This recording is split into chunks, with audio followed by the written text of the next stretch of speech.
Hello out there, this is AnYPony, and today I want to talk a little bit about one of the smaller characters in MLP, to be more precise, about Zecora. She is, in my eyes personally, a rather mixed bag the way she is presented. Because on the one hand, she really enforces stereotypes. She has this very strong accent, she has this masks lying around, and she has this all mystical and spiritual aura thing going on for her, which is usually associated with more quote-unquote primitive cultures. And then there is also her outfit with the big golden rings and stuff, which also looks more like a tribal wear, which is less modern, less civilized. And this is really like, why? And this is really something I don't need as necessary in this degree. By using this stereotypical elements to create this character who is obviously a reference to people with African roots or immigrants from Africa or something like this, they are kind of enforcing the stereotype itself. It's kind of paradox that they kind of make an episode about not being stereotypical by creating a character who is full of stereotypes and prejudgments. But then again, as I said, it's a mixed bag because she basically always is presented in a very, very positive light. She is very wise. She even has her own kind of magic without a horn, which makes her, by pony standards, really powerful. Because so far only unicorns have been able to directly tag into magic.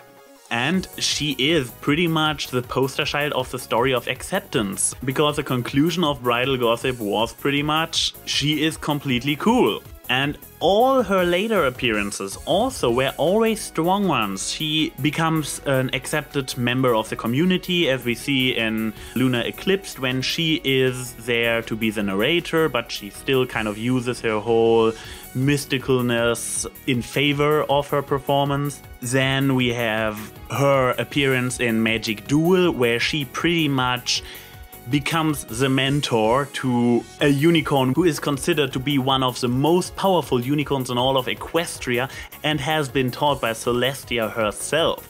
And also her small, rather unthankful and not really good written appearance in Just for Sidekicks shows that she always is kind of concerned of the health of others and that she sees things in different light, that she always sees the true issue, that she has this immense wisdom and understanding to herself. So in conclusion, even so her representation is in its core racist, because yeah, you pretty much picked all the stereotypes you could pick to illustrate her as a typical African character by what you turn her into a stereotype.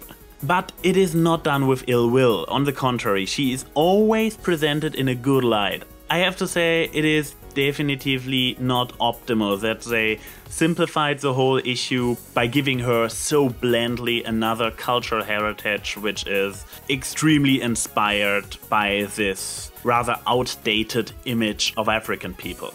But even though it is not optimal, I don't really see it too critical, because hey, I for example grew up with far worse stereotypes, like the housekeeper in the old Tom and Jerry cartoons, which has been this very matriarchal big black woman who was only the housekeeper. So we have so much more stereotypes in there, and there were really no redeeming qualities to this character. She was just angry all the time, she was pushing Tom around, she was freaking out over a mouse. She was far worse, and she was pretty much promoting the fact that black people are the servants in a household, which is all really bad to teach children, as matter of fact. But hey, even so, I saw this cartoon, I grew up with this kind of image of African people. I turned out rather open-minded in this regard. I am fine with whatever race, origin, or whatever a person has. But I pretty much see it as Dr. House does.